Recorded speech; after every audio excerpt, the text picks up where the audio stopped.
யூனிவர்ஸோட கதை முடிஞ்சதுன்னு நினைச்சா ஆனா இன்னும் இவன் இருக்கானே. ஜெயிக்க முடியாதுன்னு இன்னுமா இவனுக்கு புரியல?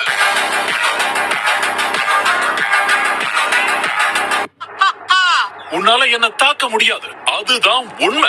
ஏன்னா மொத்த மல்டிவர்ஸ்லயே நான் தான் ரொம்ப ரொம்ப வேகமானவன். தப்பிச்சு ஓடுறத பத்தி இவ்வளவு பெருமையா பேசுறேன்.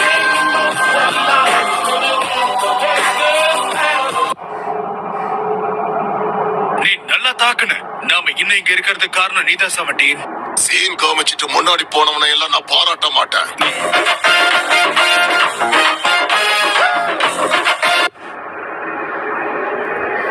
கொஞ்சம் கூட பின்வாங்காத உன்னுடைய வீரத்தை பார்க்க ஆச்சரியமா இருக்கு. நான் இப்படி பார்க்கவும் பாவமா